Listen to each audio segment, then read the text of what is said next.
তিনটা জোরে হাসি দিছি, গলা ভেঙে গেছে। কি এক মুশকিল। উস্তাদ, এই রেকর্ডিংটা চালু করা চালু হয়েছে? হয়েছে, জি চালু হয়েছে। মাশাআল্লাহ। বিসমিল্লাহির রহমানির রহিম। সবাই আসতে থাকুক, এত লেট করলে অনেক কিছু বলা যায় না, সময় শেষ হয়ে যায়। বিসমিল্লাহির রহমানির রহিম। কায়দা 5 নাম্বার কায়দা, সম্ভবত আমরা 4 নাম্বার কায়দা লাস্ট ক্লাসে আলোচনা করেছিলাম। 5 নাম্বার কায়দা, আল ইজাজাতু ইন্নামা তালহাকুল মাওকুফা লাল বাতিলা ওয়ালা ফিল জাইজি। আগে আমরা প্রত্যেক সময় বলেছি যে শাব্দিক অর্থটাকে পরিষ্কার করব হরকত সহ, এরপরে আমরা বিশ্লেষণ শুনবো, মেসাল নিব।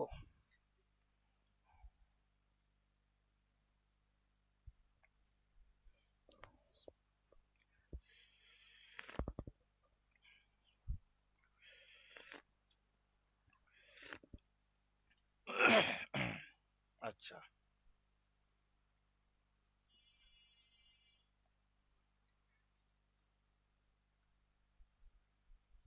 চলেন। কায়দাটি হলো যে আল ইজাজাতু ইন্নামা তালহাকুল মাওকুফ। ইজাজত সম্পৃক্ত হয় মওকুফ চুক্তির ক্ষেত্রে, লাল বাতিল কোনো বাতিল চুক্তিতে নয়, ওয়ালা ফিল জায়েজ কোনো বৈধ চুক্তিতেও না। কেমন তারা কেমন হইল? কোনো বৈধ চুক্তিতেও পরবর্তীতে প্রদত্ত এজাজত সংযুক্ত হবে না, সম্পৃক্ত হবে না। কেবলমাত্র মৌকুফ আলাইহ, যে চুক্তিটা মূল মালিকের অনুমতির উপরে মৌকুফ ছিল, যে চুক্তি পরিপূর্ণ হওয়াটা মূল মালিকের অনুমতির উপরে মওকুফ ছিল, এমন চুক্তির সাথেই কেবল এজাজতটা, অর্থাৎ পরবর্তীতে যে এজাজত প্রদান করা হয়েছে মালিক কর্তৃক, সেই এজাজতটা সম্পৃক্ত হবে কেবলমাত্র মওকুফ চুক্তির ক্ষেত্রে।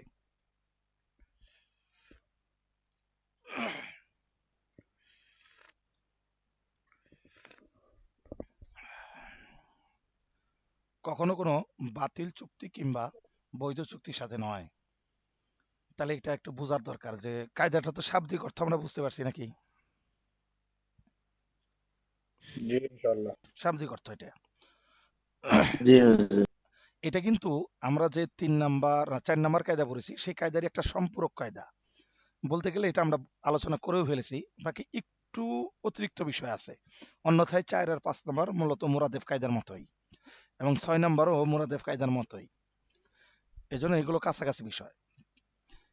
প্রথম বললাম কি, যে এজাজত, আগেই আমাদের একটা প্রেক্ষাপট জানা আছে যে এই এজাজতটা কখন প্রদান করছে।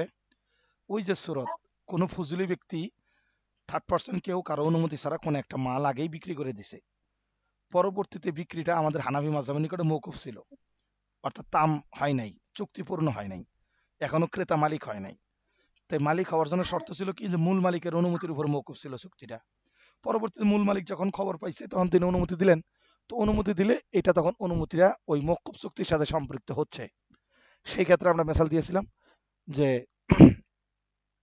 জিহাদের মাল তাওহিদ, তার ক্লাসমেট জুবাইরের মাল ধরো তাওহিদে নিয়ে নিছে, না বইলে বিক্রি করে দিছে আরেক জায়গায়।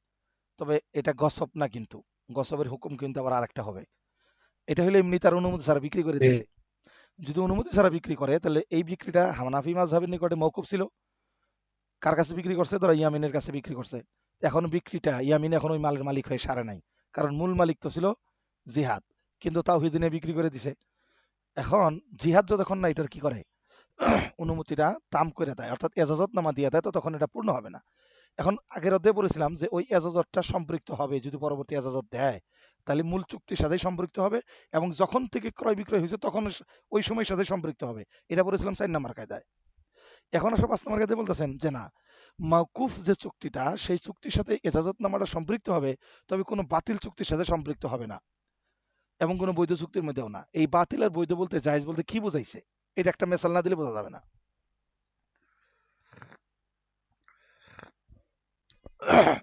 এর আগে একটা মেসাল দিয়েছিলাম যে উদাহরণস্বরূপ ধরো তাওহিদ তার একটা মদের বার ছিল, উদাহরণস্বরূপ। এই মাসাল তো মাসালান, এগুলো তার কারো থাকে না। তার একটা মদের বার ছিল। এখন এই যে জিহাদ, তার দোস্ত হইল সিফাতুল্লাহ, এই দুইজনে মনে করো হ্যাঁ একই মাদ্রাসার ছাত্র, আবার একই জায়গায় ইফতা পড়তেছে, এইসব তো ভিন্ন।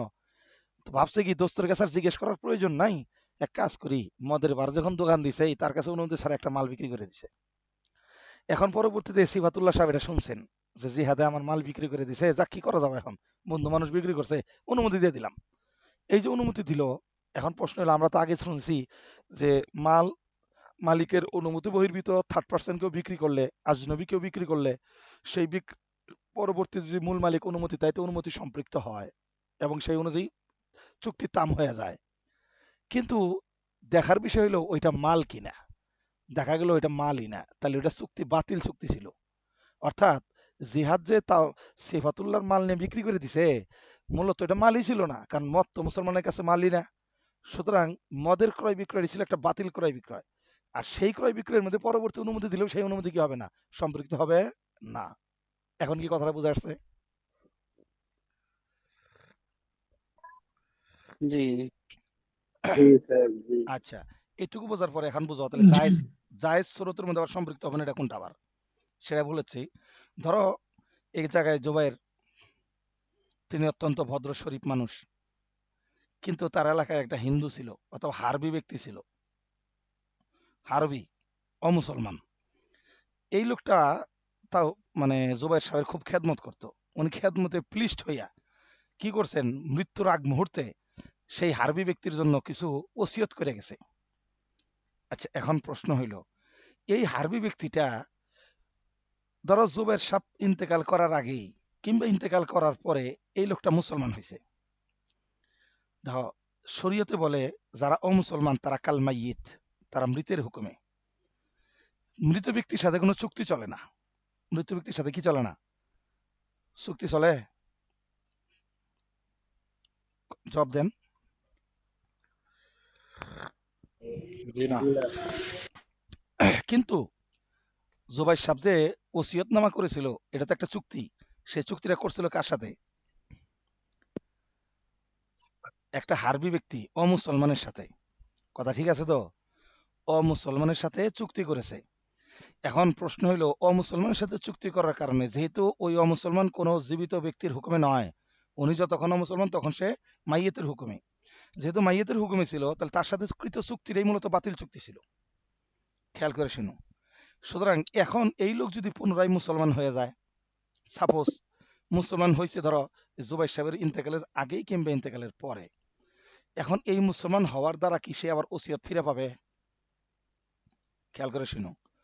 কারণ ওসিয়ত বলতে কি, জুবাইর তো অনুমতি দিয়েই দিছে যে আমার সম্পদ থেকে 1/3 সম্পদ থেকে তার জন্য ওসিয়ত কার্যকর হোক, সন্তানদের জন্য এটা ওসিয়ত। ঠিক আছে? এখন এই লোক যে পুনরায় মুসলমান হয়ে আসলো, আগে তো মুসলমান ছিল না, তখন তো পাওয়ার কোনো সম্ভাবনাই নাই, কারণ তখন তো ছিল মৃত ব্যক্তির হুকুমে। মুসলমান সব মৃত ব্যক্তির হুকুমে, তাদের জন্য কোনো ওসিয়ত চলে না, কিন্তু সে ওসিয়ত করে ফেলছিল। এখন প্রশ্ন হলো, সে বেঁচে থাকতেই কিংবা তার মৃত্যুর পরে সে মুসলমান হয়ে আসছে, এখন মৃত্যুর পরেই তো ওসিয়ত কার্যকর হয়। এই যে মৃত্যুর পরে মুসলমান হয়ে আসছে, তাতে কি তার জন্য এই ওসিয়তনামা আবার ফিরে আসবে? বা তার ওসিয়ত বলতে তার সম্পত্তি থেকে দেওয়ার যে এজাজত, সে এজাজত কি তার সাথে সম্পৃক্ত হবে?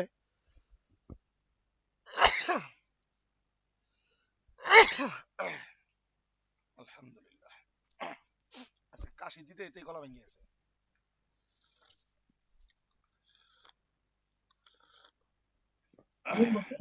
আলহামদুলিল্লাহ। জি স্যার।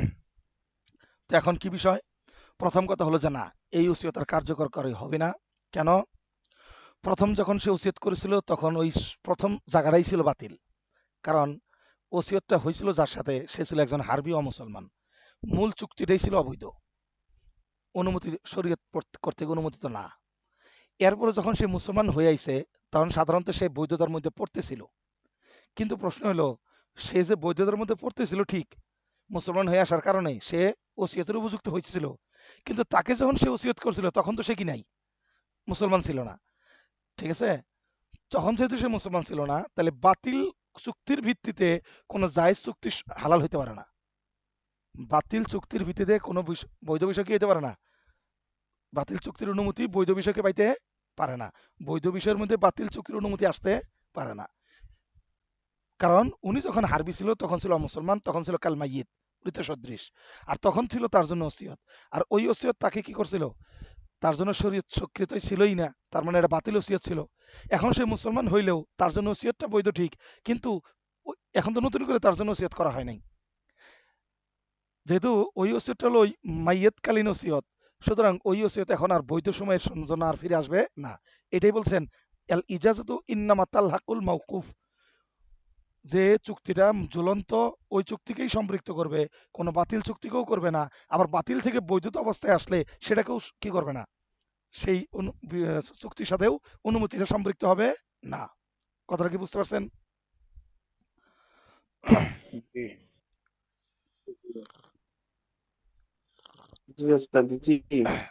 না বুঝলে কিন্তু জি জি করেন না, এখানে কিন্তু একটু বুঝার আছে। এই জায়েজ বলতে কোন জায়েজ? যে শুরুতে ছিল বাতিল, পরবর্তীতে সে জায়েজের মধ্যে আসছে, কিন্তু তার বেনা ছিল বাতিল, যার কারণে বাতিল চুক্তির অনুমতি বৈধ চুক্তিকে কি করে না, বৈধ করে না। ঠিক আছে?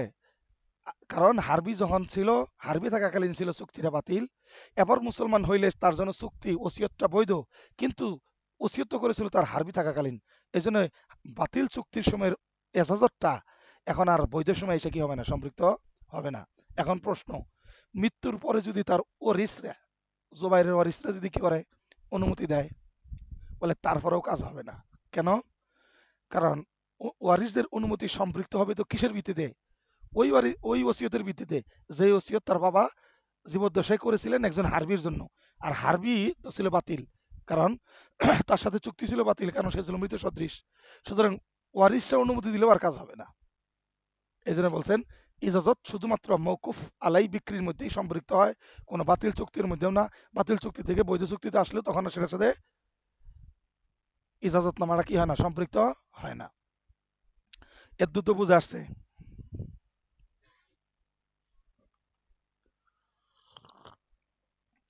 চলেন এবার 6 নাম্বার কায়দা, আল ইজাজাতুল লাহিকাতু কাল ওকালাতিস সাবিকা। আল ইজাজাতুল লাহিকা, বিনিময়ের পরে, ক্রয় বিক্রয় চুক্তি হওয়ার পরে যে এজাজতটা সম্পৃক্ত হলো, সেই এজাজতটার হুকুম কেরম? কাল ওকালাতিস সাবিকা, যেন পূর্ব থেকে তাকে উকিল বানানো হয়েছিল তার মতো। আবার বলতেছি, ক্রয় বিক্রয়ের চুক্তি একজনের সাথে একজন করে ফেলাইছে, ওই যে থার্ড পার্সন করে ফেলাইছে, এরপরে মূল মালিক তাকে এজাজত দিল, তার মানে ক্রয় বিক্রয় চুক্তি হওয়ার পরে, লাহেকা মানে পরে আসলো, তাহলে ক্রয় বিক্রয় চুক্তি হওয়ার পরে সম্পৃক্ত এজাজত, ক্রয় বিক্রয়ের চুক্তি হওয়ার পরে অর্জিত অনুমতি, এটা কেমন? কাল ওকালাতে সাবিকা, কেমন যেন তাকে পূর্ব থেকেই উকিল বানানোর নামান্তর, পূর্ব থেকেই ওকালাতে সাবিকা, অর্থাৎ এই চুক্তির আগেই যেন তাকে উকিল বানিয়ে দিছিল, এখন সে কেবল চুক্তি পূরণ করলো, এটার হুকুমে। এটাও কিন্তু আগের কায়দারই একটা মোরাদেফ। কেন? কেউ যদি কারো অনুমতি ছাড়া কোনো জিনিস বিক্রি করে দিছে, পরবর্তীতে মালিক অনুমতি দিল, এর অর্থ কেমন যেন মালিক তাকে আগেই উকিল বানিয়ে রাখছিল, এখন সে কি করলো, ওকালতের ভিত্তিতে এই মালের মধ্যে তাসারুফ করলো। তাহলে আগের কায়দার এই অনুমতি মানে মোরাদেফ কায়দাগুলো না, এটা মনে হয় বুঝেন নাই। না বুঝলে বলবেন, কোনো সমস্যা নাই। আবারও বলতেছি, আল ইজাজাতুল লাহিকা, ক্রয় বিক্রয় চুক্তি সংগঠিত হওয়ার পরে যে অনুমতিটা সংযুক্ত হলো, অর্থাৎ ওই মূল মালিক পরে এসে অনুমতি দিল, যেটা এই মূল মালিকে পরে এসে অনুমতি দেওয়ার বিষয়টা কেমন? কাল ওকালতি সাবিকা, কেউ যেন কাউকে পূর্ব থেকে উকিল বানায় রাখছিল তার মতো। যেমন কেমন? যে ইয়ামিন জিহাদকে বলে রাখছিল, ভাই দেখিস তো, কোথাও যদি কাউরে পাওয়া যায় আমার মোটরসাইকেলটা বিক্রি করে দিও, তোমার এটা দায়িত্ব দিলাম, তার মানে ওকালত দিল। একদিন ইয়ামিন জিহাদের যেমন এই দায়িত্বটা দিছে, এখন জিহাদ ও তো মাথায় রয়েছেই যে ইয়ামিনের মোটরসাইকেল যে কোনো টাইম বিক্রি করে দিতে পারি ভালো কাস্টমার পাইলে। এখন এটা কিন্তু ইয়ামিনে জিহাদকে কিন্তু কি দিছে, ওকালতনামা দিছে। এখন একদিন ইয়ামিনে নাই, ওর অনুপস্থিত, বাড়িতে যায় মোটরসাইকেল বিক্রি করে টাকা পয়সা নিয়ে জিহাদে বসে রয়েছে। আচ্ছা, এখন সবাই বলবে না যে এই ক্রয় বিক্রয় চুক্তি বৈধ? কেন বলবে? যে এটা তো মূলত বাড়ির থেকে মানে ইয়ামিনের অনুমতি দেওয়ার উপর নির্ভর করবে না। কেন? ইয়ামিন তো আর আগেই ওকালতনামা দিয়ে দিছে যে তোমার আমি আগেই এজাজতনামা দিয়ে দিছি, তুমি চাইলে যে কোনো টাইমে বিক্রি করতে পারো। বুঝতে পারছেন এটুকু? জি এই জি সুরতটা বুঝছেন। জি এখন আসেন এজাজুদ্দৌলা হাকে তো আগেও বুঝছেন যে সিফাতুল্লাহ তার দোস্ত জিহাদকে কি বলছে? কোনো কিছু বলে নাই। সিফাতুল্লাহর মাল জিহাদ নিয়ে বিক্রি করে দিছে। এই যে জিহাদ নিয়ে বিক্রি করে দিল, পরবর্তী সিফাতুল্লাহ যখন শুনলো আমাদের ক্লাসমেট, পরে একটা অনুমতি দিয়েই দিছে, যাক দিয়ে দিলাম। এখন এই যে পরবর্তী অনুমতি দিয়ে দিল, এই অনুমতি কি বৈধ হয়ে গেল না পরে? তার চুক্তিটা বৈধ হয়ে জি গেছে কিনা পরে? আচ্ছা, এই যে পরবর্তী যে অনুমতি দিছে, এই পরে অনুমতি দেওয়ার কারণেও যেরকম চুক্তি বৈধ হয়ে যায়, ঠিক কেমন যেন আগেই তাকে উকিল বানায় রাখছিল, ওই উকিল এখন কাজ করলো, তাহলে উভয়জনের তাসারুফ কি হয়ে গেল? বৈধ হয়ে গেল। তাহলে মূলত পরবর্তী অনুমতি দেখ আর আগে থেকে উকিল বানায়, দুইটা মূলত একই জিনিস হয়ে গেল। এইটাই বলছেন আল এজাজাতুল লাহিকা কাল ওকালাতে সাবিকা, পরবর্তীতে আসা অনুমতি যেন কেমন যেন তাকে পূর্বেই ওকালতনামা দেওয়ার নামান্তর। অর্থাৎ কেউ যদি কাউকে আগে থেকে উকিল বানায় রাখে, পরবর্তী তার অনুমতি ছাড়াই বিক্রি করে দিলে বিক্রি কার্যকর হয়ে যায়। কেন? আগেই তাকে অনুমতি দেওয়া ছিল। আর কেউ অনুমতি দেয় নাই আগে থেকে, উকিল বানায় নাই, কিন্তু অনুমতি ছাড়াই বিক্রি করার পরে অনুমতি দিছে, এই পরে অনুমতি দিলেও যেরকম ক্রয় বিক্রি বৈধ হয়ে গেছে, কেমন যেন তাকে আগেই উকিল বানায় রাখছিল। এখন কি বুঝাচ্ছে? জি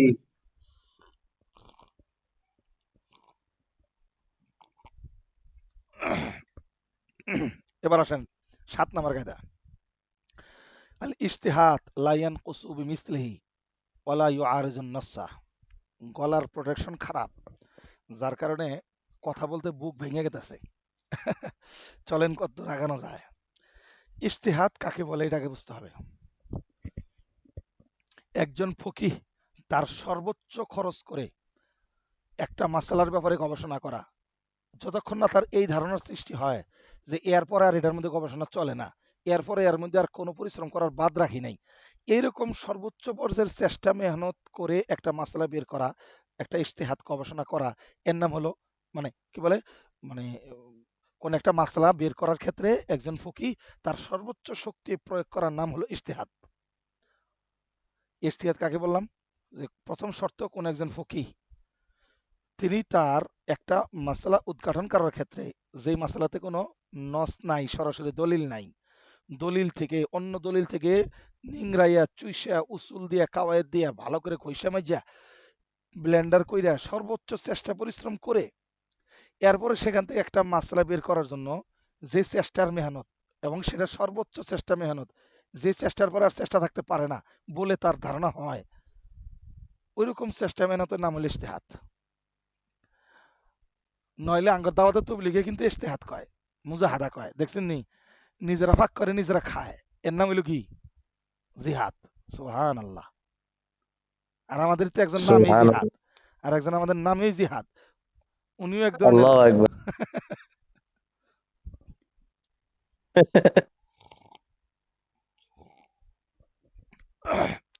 এখন হলো এই হালত।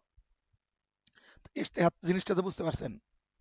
প্রথম শর্ত ফকিহ হতে হবে, ফাকাহাতের যে শর্ত তার মধ্যে থাকতে হবে, এবং সেই শর্ত সাপেক্ষে সে কোনো একটা মাসলা বের করতে যায় তার সর্বোচ্চ শ্রম শক্তি মেধা কৌশল ব্যবহার করলে তখন তার এই মেহনতটার নাম হলো ইজতিহাদ। এখন বলতেছেন এইরকম ইজতিহাদ লায়ান কুসুবি মিসলিহি, অনুরূপ আরেকটা ইজতিহাদ দ্বারা কখনো বাতিল হয় না। লায়ান কুদু বি মিসলিহি, একটা ইজতিহাদ তার অনুরূপ ইজতিহাদ দ্বারা কখনো বাতিল হয় না।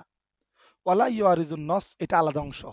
এই কায়দার দুইটা অংশ, একটা হলো একটা ইজতিহাদ আর একটা ইজতিহাদ দ্বারা বাতিল হয় না, আরেকটা অংশ হলো ওয়ালা ইউআরিজুন নস, এবং ইজতিহাদ কখনো নসের মোকাবেলা করতে পারে না, অর্থাৎ নস থাকলে ইজতিহাদ বাদ, কোন কোরআন হাদিসের দলিল থাকলে ইজতিহাদ বাদ। কোন ইজতিহাদ গবেষণা এটা কোন জায়গায় চলে? যে মাসলাতে সরাসরি কোনো নস নাই, এমন জায়গায় কেবল ইজতিহাদ চলে। সুতরাং যেখানে নস পাওয়া গেল সেখানে ইজতিহাদ চলবে না, সেখানে ইজতিহাদ নিজের গবেষণা করে কোনো মাসলা বের করলে সেই মাসলা নসের মোকাবেলা হইলে, তারজ হইলে ওই ইজতিহাদ বাদ, সেখানে নসটাই প্রাধান্য। তাহলে অংশ হলো দুইটা কায়দার, একটা অংশ বলে ইজতিহাদ আর একটা ইজতিহাদের মোকাবেলা করতে পারে না, আর দ্বিতীয় অংশ হলো ইজতিহাদ কখনো নসের মোকাবেলা করতে পারে না। নস যদি কখনো ইজতিহাদের বিপরীত হয়ে যায় তাহলে ইজতিহাদ বাতিল, নসই কার্যকর হবে। কায়দারা কি অর্থটা বুঝাচ্ছে? জি জি জি উস্তাদ ইনশাআল্লাহ আচ্ছা, এবার আসেন ইনশাআল্লাহ এতটুকু বোঝার পরে এখন কয়েকটা জিনিস বুঝতে হবে যে একটা ইজতিহাদ আর একটা ইজতিহাদের দ্বারা বাতিল হয় না, তার নমুনা অনেক আছে। এটা বোঝার আগে আপনাকে বুঝতে হবে ইজতিহাদটা কয় রকম হয়। একটা হলো শরী মাসাইলের ক্ষেত্রে ইজতিহাদ, আরেকটা হলো বিচারালয়ের মধ্যে ইজতিহাদ, আরেকটা হলো তাহরিরি ইজতিহাদ। দুইটা ইজতিহাদ বল, তিনটা ইজতিহাদ বললাম। ইজতিহাদ শরী মাসলা উদ্ঘাটনের ক্ষেত্রে ইজতিহাদ, অর্থাৎ শরী কোনো মাসলা বের করবেন, এখানে কোনো সুস্পষ্ট নস নাই, তখন ইজতিহাদ করে একটা মাসলা বের করছেন, এটা হলো শরী মাসলার মধ্যে ইজতিহাদ।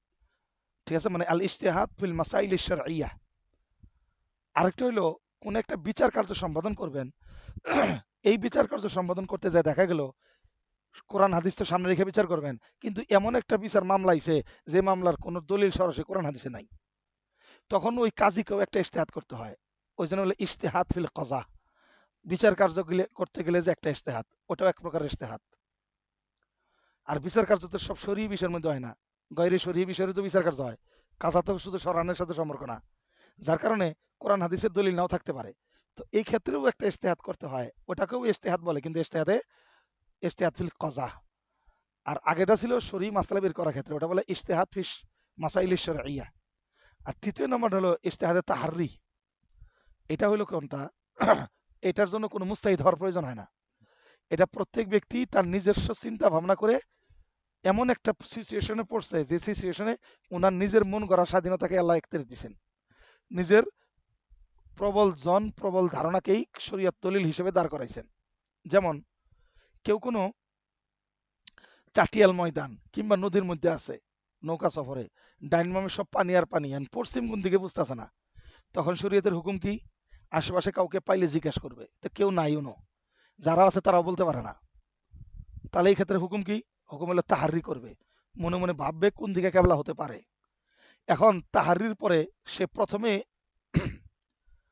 এক রাকাতের নিয়ত, মানে 3-4 রাকাত নামাজ, সাপোজ প্রথম রাকাতের সময় তার মনে হয়েছে যে কেবলা এই দিকে হবে, সাপোজ বাস কেবলা এইদিকে, সে মুখ ঘুরিয়ে ধরো একটা দিকে, সে কেবলার দিকে তার ধারণা মতো এটা কেবলা, ওইদিকে সে ঘুরিয়ে নামাজ শুরু করছে, তাহলে এটা ছিল তার ইজতিহাদি তাহারি, এটাও তার একটা ইজতিহাদের প্রয়োজন হয়েছে।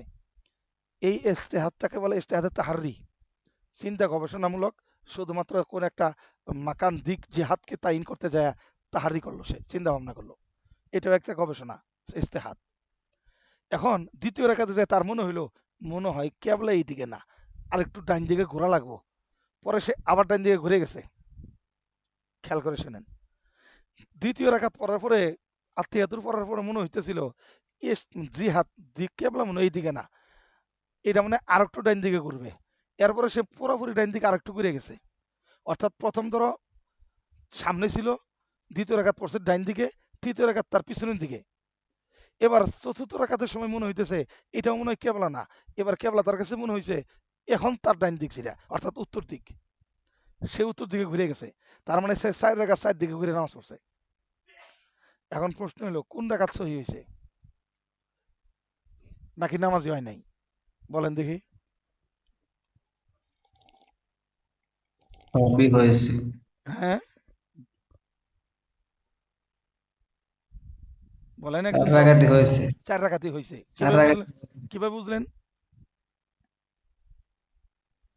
একটা ইজতিহাদ আর একটার দ্বারা বাতিল হয় না, এই যে বাতিল হয় কায়দা। না, এই তো একটা ইজতিহাদ আর একটা ইজতিহাদ বাতিল হয় না, তাহলে প্রথম রাকাতে তার ইজতিহাদ ছিল, ওই ইজতিহাদ সহি হওয়ার সম্ভাবনা ছিল, বাতিল হওয়ার সম্ভাবনা ছিল। দ্বিতীয় রাকাতটাও তার ইজতিহাদ, ওই ইজতিহাদে সহি হওয়ার সম্ভাবনা আছে, বাতিল হওয়ার সম্ভাবনা আছে।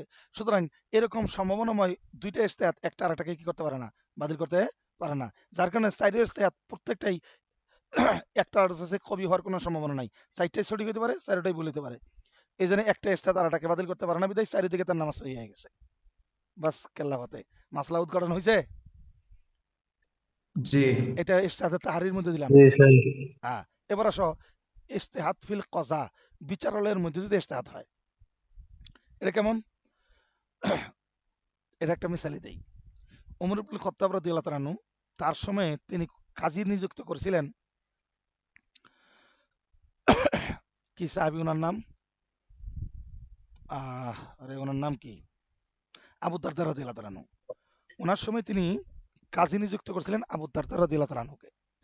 এখন কোন একজন ব্যক্তি তিনি একটা মামলা নিয়ে কাজীর কাছে গেছেন, আবু দারদা রাদিয়াল্লাহু তাআলার কাছে গেছেন।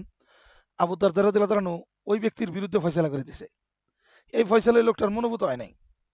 উনি এসে ওমর রাদিয়াল্লাহু আনহুর কাছে আবার আসছেন, আমিরুল মুমিনিন কি কাজী নিযুক্ত করলেন, ফয়সালা তো এরকম দিল। তো আমিরুল মুমিনিন শুনছে বিষয়টা, শোনার পরে চিন্তা করে দেখলো যে এটার ফয়সালা তো এরকমও হতে পারতো, অর্থাৎ ওনার একটা ইজতিহাদ আছে, কারণ এমন একটা মামলা নিয়ে গেছে কোরআন হাদিসের কোনো নস নাই, যার কারণে আবু দারদা নিজের থেকে চিন্তা গবেষণা করে তিনি এই ফয়সালা করছেন। এবার ওমর রাদিয়াল্লাহু তাআলা গেছে গেলে উনি বলতেছেন যদি এই ফয়সালা কাজী আমি হইতাম তো ফয়সালা তোমার পক্ষেই তো। তখন এই লোক বলতেছে তা আপনার কাজী হইতে বাধা দিছে কে? আপনি কাজী হইতেন, কই আপনি বিচার আমাররা করে দিতেন। কই সমস্যা তো আরেক জায়গায়। কি সেটা? আমি যেটা তোমার ব্যাপারে চিন্তা ভাবনা করছি এটা আমার ইজতেহাদ, ফয়সালার ব্যাপারে ইজতেহাদ, কাজার ব্যাপারে ইজতেহাদ। আবু দারদা যেটা চিন্তা করছে ওটাও কাজার ব্যাপারে তার ইজতেহাদ। তার ইজতেহাদও যেমন সঠিক হইতে পারে, ভুলের সম্ভাবনা আছে, আমার ইজতেহাদও সঠিক হইতে পারে, ভুলের সম্ভাবনা আছে। সুতরাং আমার ইজতেহাদ দিয়ে তার ইজতেহাদকে নগ্ন করা যাবে না। যদি বাতিল করে দেই তাহলে একসময় এমন হবে প্রত্যেকেই একজনের ইজতেহাদ আর একজনের ইজতেহাদকে বাতিল করবে, পৃথিবীতে কোনো কাজা কোনো ফয়সালা তখন সুষ্ঠুভাবে হওয়ার সম্ভাবনা নাই। তাহলে এটা ফেতনা লাগবে। এই জন্য মুত্তাফাক আলাই সমস্ত ফুকাহে কেরাম একমত হইছে ওই যে মানে একটা ইজতিহাদ আর আরেকটা ইজতিহাদকে বাতিল করা যাবে না। যদি এই বাতিলের রাস্তা অবমুক্ত করা হয় তাহলে সারা জীবনের জন্য কোনো মাসলা স্থির হবে না, কোন একটা সমস্যার সমাধান হবে না, বরং মন স্বাধীনতা মানে ইজতিহাদ বির রায় হয়ে যাব। নিজের মন গড়া একটা খেয়াল অনুযায়ী সবসময় বিচার কার্য সম্পাদন করবে, সবসময় হয়তো ফতোয়া দিতে থাকবে, এতে করে সমাজটা বিপন্ন হয়ে যাবে, মন স্বাধীন জিন্দেগি হবে। তো এইটাকে রোধ করতে যাইয়া ফোকায়ে কেরাম একমত হইছেন, সমস্ত ফোকায়ে কেরাম যে মাসলাকেরই হোক, যে একটা ইজতিহাদ দ্বারা আরেকটা ইজতিহাদ বাতিল করা যাবে না। এই জন্য ওমর রাদিয়াল্লাহু বলে দিয়েছেন যে আমার ইজতিহাদ দ্বারা তার ইজতিহাদ বাতিল করার সুযোগ নাই, তার ইজতিহাদ দ্বারা আমারটাকেও বাতিল করার সুযোগ নাই। এই জন্য ফয়সালা সে যেটা দিয়েছে ওইটাই হবে। তাহলে ইজতিহাদে ফিল কাজার মধ্যে, ইজতিহাদ ফিল কাজার মধ্যেও এক ইজতিহাদ দ্বারা আরেক ইজতিহাদ বাতিল করার সুযোগ নেই। এবার আসেন ইজতিহাদ ফি শরিয়াত মাসাইলে শরিয়া, এই ক্ষেত্রেও আরো বাতরিকে আওলায় একটা ইজতিহাদ দ্বারা আরেকটা ইজতিহাদকে কখনোই বাতিল করা যায় না। স্বয়ং আবু বকর রাদিয়াল্লাহু তাআলা আনহুর জামানাতে অনেক মাসলা তিনি ইজতিহাদ করে বের করছিলেন কোরআন হাদিসের নস না থাকার কারণে। পরবর্তীতে ওমর রাদিয়াল্লাহু আনহু তখনকার সময়ই আবু বকর রাদিয়াল্লাহু আনহুর খেলাফ ইজতিহাদ করে তিনি বের করছিলেন যে আপনার এই মাসলা আমার সাথে মিলে না, আমার ইজতিহাদ হলো এইটা, আপনার রায় এটা, আমার রায় এটা, ওনার গবেষণা এটা, আমার গবেষণা এটা। যেহেতু খলিফা ছিল তখন আবু বকর রাদিয়াল্লাহু আনহু, তো ওনার জমানায় ওনার ইজতিহাদ দায়ী পরিচালনা হয়ে গেছে। পরবর্তীতে যখন আবু বকর রাদিয়াল্লাহু আনহুর পরে যখন ওমর রাদিয়াল্লাহু আনহু খেলাফত আসলো, উনি খলিফা হওয়াকালীন সময়ে ওনার তো সুযোগ ছিল আবু বকর রাদিয়াল্লাহু আনহু ইজতিহাদকে বাতিল করে দেওয়ার, কিন্তু তিনি কশিন কালে ওই ইজতিহাদকে বাতিল করে নাই। কেন? উনি তখন বলছেন এক ইজতিহাদ আরেক ইজতিহাদকে কি করতে পারে না, বাতিল করতে পারে না। কারণ ওনার ইজতিহাদ, আমারটা হলো দ্বিতীয় ইজতিহাদ, ওনার হলো প্রথম ইজতিহাদ। বলে দ্বিতীয় ইজতিহাদ প্রথম ইজতিহাদের তুলনায় শক্তিশালী নয়, তারটাও যেরকম শক্তিশালী এবং দুর্বল হওয়ার সম্ভাবনা আছে, আমারটাও শক্তিশালী এবং দুর্বল হওয়ার সম্ভাবনা আছে। তাহলে এরকম সম্ভাবনাময় কোনো ইজতিহাদ একটা কারাটা নকজ করতে পারে না।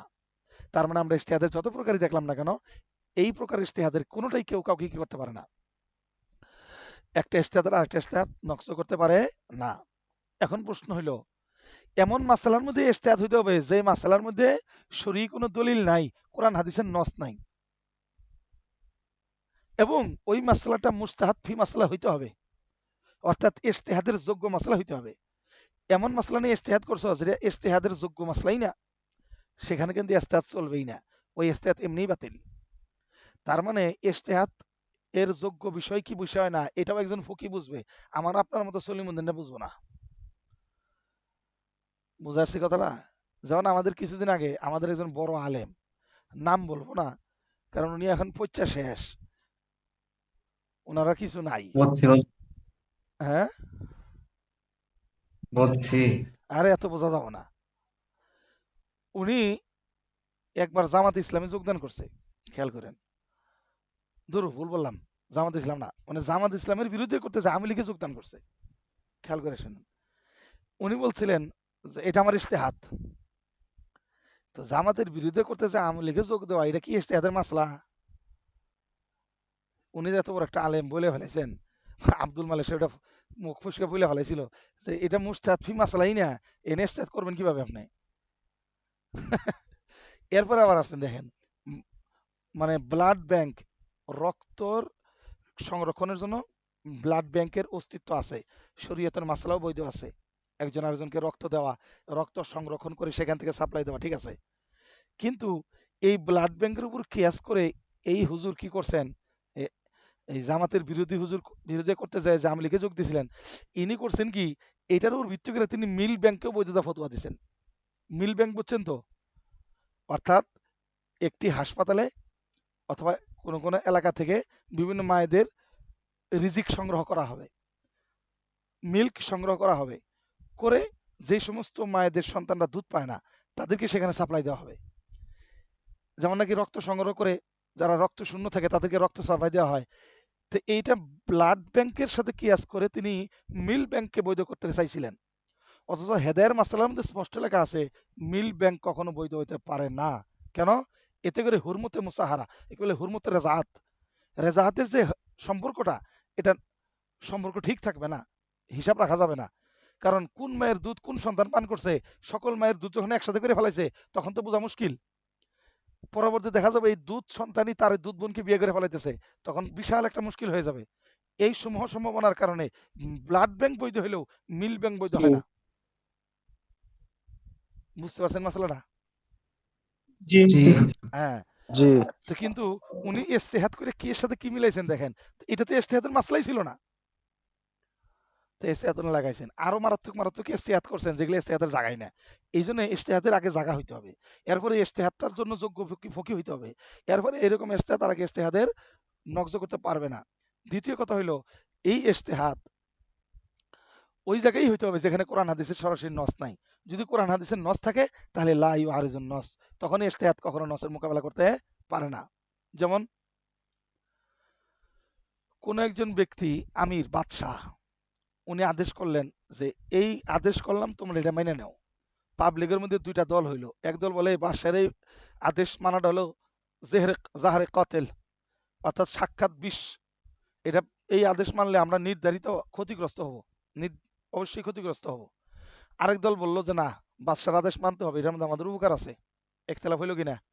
যারা বলছেন এটা সাক্ষাৎ বিষ তাদেরটাও ইজতেহাদ, যারা বলছেন যেটা বিষ নয় উপকার হবে তাদেরটাও ইজতেহাদ। সুতরাং আমিরের এতাত করতে হবে তাদের বক্তব্য।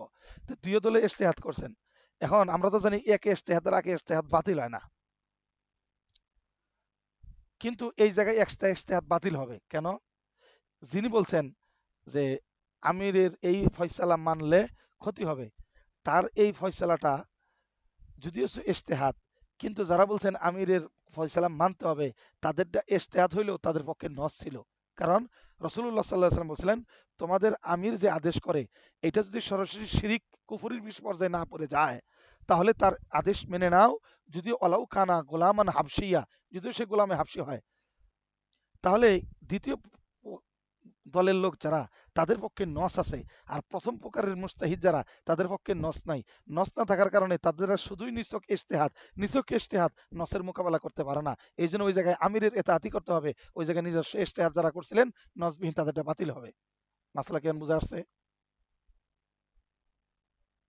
জি বাস, চলো 7 নাম্বারটা হয়ে গেল, 8 নাম্বারটা কি চাইতে পারবো কিনা?